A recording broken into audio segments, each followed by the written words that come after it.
Hello students and welcome to Standard 10th History Chapter number 9 Heritage Management. We will be learning this chapter in 4 parts. In the first part, that is 9.1, we will be learning about the sources of history, the conservation and preservation. 9.2, some famous museums. 9.3, libraries and archives. And 9.4, encyclopedias. So in this first part of the chapter, Heritage Management, we will be learning 9.1, that is the sources of history, the conservation and preservation. So let's get started. So dear students, before we learn in detail about the conservation and preservation of the sources of history, let us recap what we have already learned in our chapter number 3 of our textbook, that is Applied History. And in this chapter, we have already learned about the heritage and what are the types of heritage. So let us recap first what is heritage. So heritage, it is important objects such as the historical buildings and cultural traditions that have been passed down from previous generation, and this is termed to be as the heritage. Whereas the action of preserving, protecting and promoting the heritage, this is termed to be as the heritage management.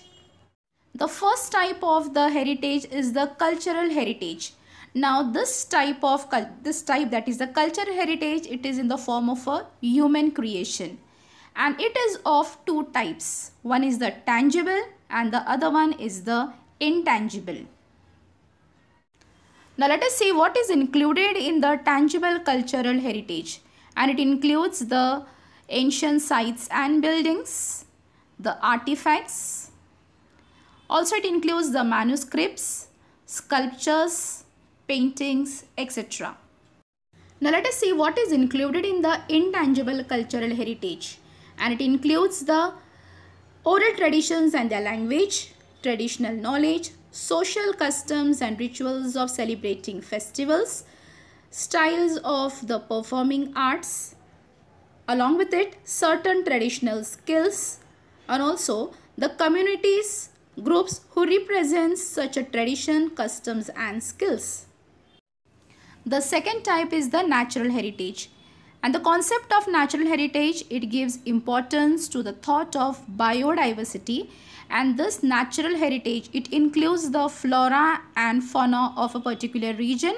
Along with it, it also includes the ecology and the geomorphic characteristics which are important for sustaining the flora and fauna of a particular region. Now let us learn about the sources of history, the conservation and preservation. So here are some steps which have been given to conserve and preserve the sources of history. Student, it is important to conserve and preserve the sources of history. The reason for it is that because whatever sources of history or heritage what we have got from our previous generation, those have to be preserved well and they have to be passed on to the next generation, because that is a proof of our tradition, of our history, of our culture.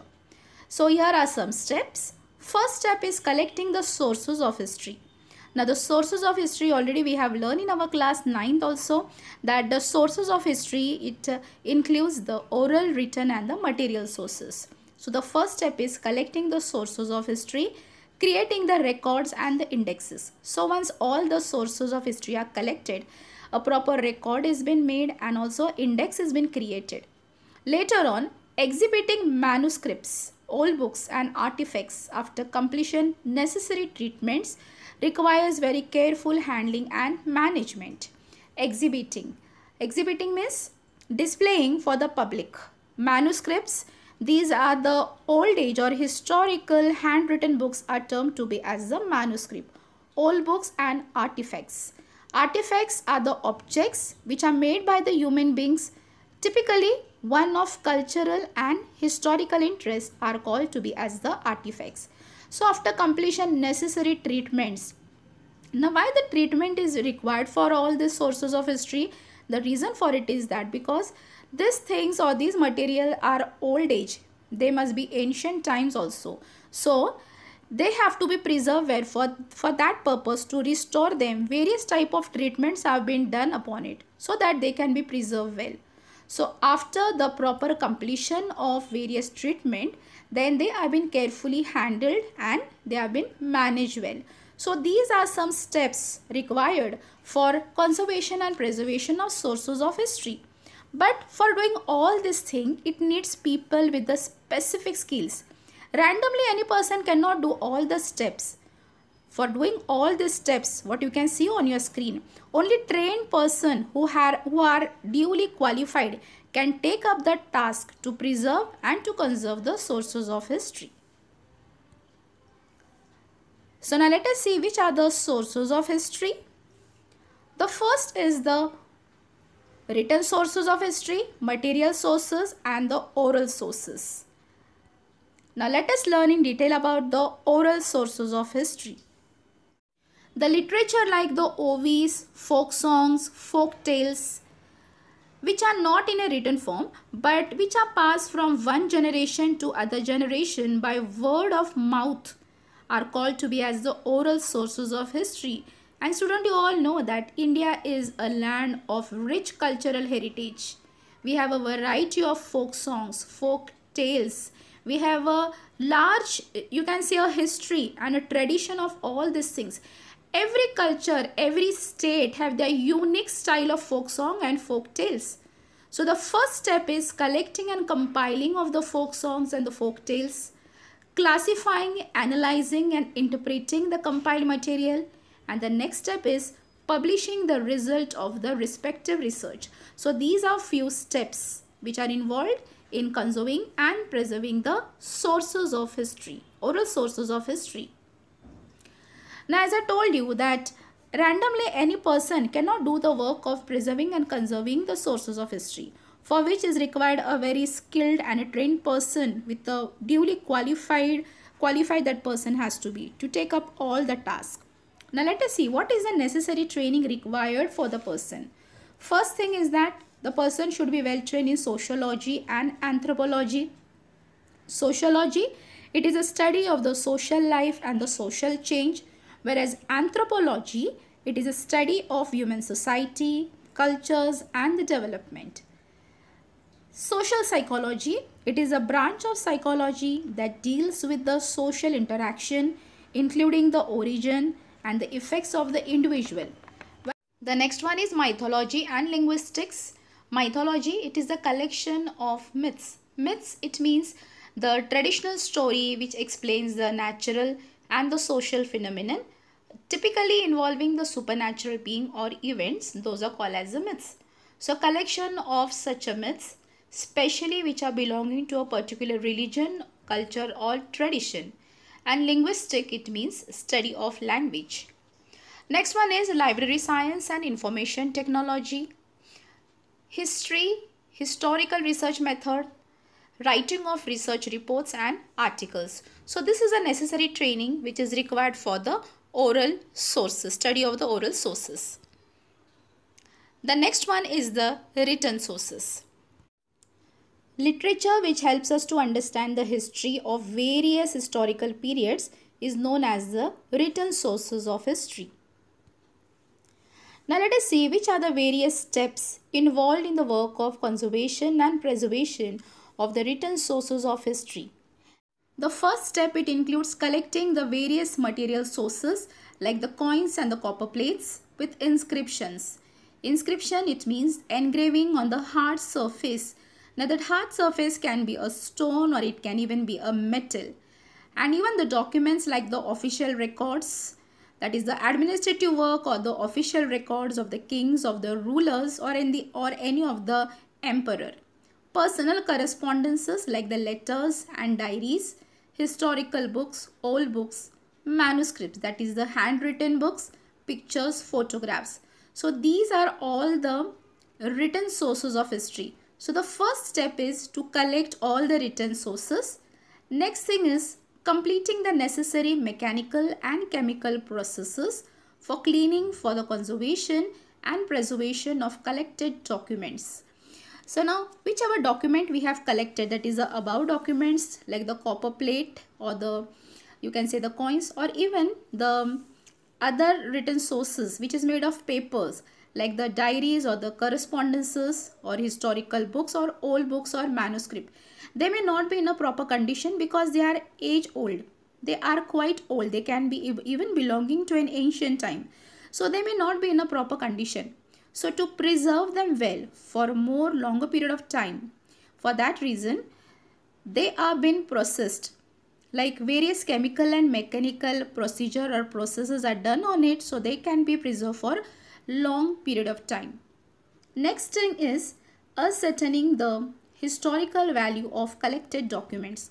Now whichever documents or sources are found, the historical values of every document is checked, because the more the old the document is, the more the old the source of document is, the more the value, historical value will be increasing. So the value of the document or of the written sources is very, very important. Next thing, exhibiting selected documents. Now all the documents which are found, these all are not exhibited to the public, or they are not displayed. All the documents or all the written sources are not exhibited to the public directly, but only few of them are selected and they are exhibited to the people, so that even people can get the knowledge about the history and about the various sources of written sources. Next one is publishing edited documents and research report. So whichever documents are edited, they are published, and also the reports which are made or which are based upon these documents, they are been published. So these are few of the steps. Now let us see what is the necessary training required for the conservation and preservation of the written sources. So the most important training, necessary training required is to have a knowledge of the scripts like Brahmi, Modi, Persian, and also along with it the development is needed to be studied well. Same as we have the Devanagari script, same in the ancient or in the history, there were various scripts like the Brahmi script, the Persian script, and the Modi scripts were used. So many of the material sources which were discovered in the ancient time, they belong to either to the Modi script, or they belong to the Persian or to the Brahmi script. So the people who have a thorough knowledge, or those who have skilled in the knowledges of Brahmi, Modi, Persian, that is this old historical languages, only those people can study the written sources. Second one is basic knowledge of social organizations and traditions, literatures and culture, dynasties, administrative systems, etc. of past society. So the basic knowledge of the past societies, like how the social organization was, how the structure of this organization was, how was the tradition and the cultures, about the dynasties. Dynasties means a succession of the people from the same family. Like example, in India we had the Mauryan dynasty, the Kushana dynasty, or the Gupta dynasties. That is the rulers, you can say. And also the basic knowledge about the administrative system, like how the king used to take care of the kingdom, so of this past society. So the knowledge about all this thing is also required for studying the written sources or for preserving and conserving the written sources. Next one is knowledge of various schools and styles of painting and sculptural art and history of their development. So the knowledge of various schools, that is the various different styles, like institutions were there which used to have their unique and the different style of painting and the sculpture. Those were called to be as the schools. So the person who is going to study about the written sources, he should have a proper and a thorough knowledge about the various schools, about the various style of painting and sculptural art, and also the history of the development should be known to that person. Next one, the person should also be skilled in finding the type of a paper which were used, the ink and the colors, how the colors were made, what was the color combination, which type of ink was made, was it made from the natural process it has been made. All these things were very important. Next one is knowledge of properties of various stones and metals used for inscription. Now as I told you, inscriptions, it means engraving on the hard surface like a metal or like a stone. So knowledge of all the properties of various stones and metal which were used for inscription. Next one is knowledge of equipments and chemical used in various sources of cleaning, conservation and preservation. Next one is knowledge of various approaches of managing exhibitions in museum galleries and information technology. So along with all the knowledge about the language, about the social organization, about the administrative system, about the various schools and the style of painting and sculptural art, even the person has to be skilled, or he should have a thorough knowledge about how to manage the exhibitions in the museum, in the galleries, and also he should be skilled in the information technology and writing research reports and articles. So this is also one of the important training which necessary. The next source is the material sources. The artifacts, articles, monuments or their ruins are called the material sources of history. Now let us learn the various steps which are involved in the work of conservation and preservation of the material sources of history, and they are as follows. The first one is collecting artifacts, classifying them according to their historical dates and types of preparing indexes. Artifacts, we have already learned about the artifacts. So artifacts are the objects which are made by the human being, especially of cultural or historical interest, are called as the artifacts. So collecting the artifacts and classifying them according to their historical date. Now many of the material sources, sculptures or any other artifact, many of them must be belonging to a recent time, or many of them must be old age or even belonging to the ancient time. So according to the date or how old or how recent it is, according to it the index are prepared, so that it becomes easy for the research purposes and also it becomes easy to identify the material sources.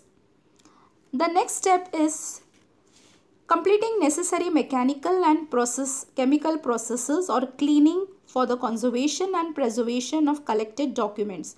So to restore or to take care of all the historical, that is the material sources, or to restore them, the damaged sources, they are processed and they are clean so they can be preserved well. Next one is arranging the exhibitions of selected artifacts or their replicas. In case the artifact, that is the original artifact, cannot be exhibited, at such a time it can be replaced, or the replica, that is the exact model of the artifact, can also be exhibited. So at least by looking at the replica, people will get a knowledge, or people will come to know about how the original or how the authentic artifact must be. Next one is writing and publishing research articles about the collected artifact. Now the common people cannot get the information about the inscription. People do not have the knowledge about the inscription and about the language which is used. So at such a time, the experts or the historian or the researchers, they make the research of all these things and they publish their own researches in a simple language so that even the common people can understand it very well. Next one is classifying the fossils of plants and animals and preparing the indexes. Fossils are the remains of the dead plants and animals. So these fossils are classified on the basis of how recent or how old they are. According to that, the index has been prepared.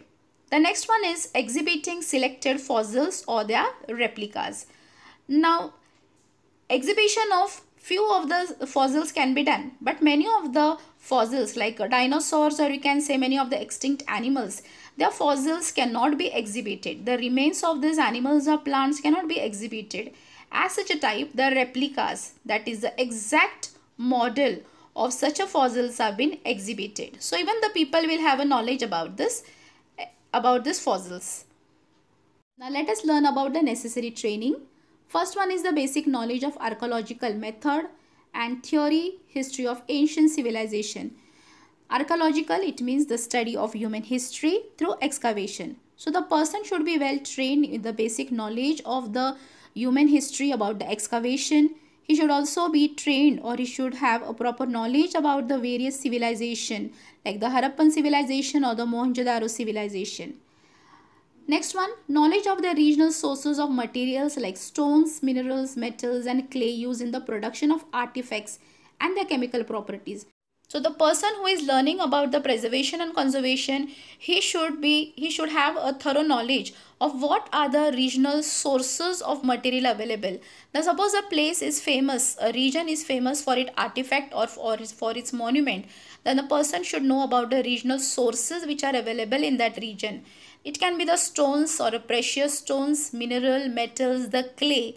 He should have a knowledge about all these things. Not only about the things, but also he should know about the chemical properties about all these things. Next one, he should have the knowledge of equipment and chemicals necessary for cleaning the artifact and other chemical processes of how to restore it. Next thing is knowledge of various schools and styles of art. Like as earlier we have discussed, every art had a unique style. So to have a proper knowledge about the various styles of arts and also to study about their development. Next one is knowledge and skill of making replicas, models of artifacts and fossils. Like we have already discussed about the importance of replicas, that if at all it is not possible to exhibit the original monument or the original fossil at such a time, the replicas, that is the exact models, can be used for exhibiting. Next one is knowledge of various approaches of managing exhibitions in museum galleries and information technologies. So about all these things, even a person should have a proper training of how to manage the exhibitions, whether it is in a museum or galleries.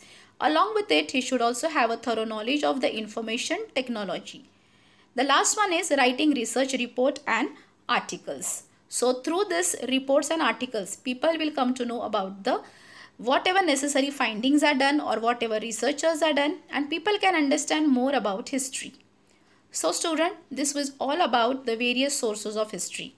In the second part of the chapter, we are going to learn about the famous museums.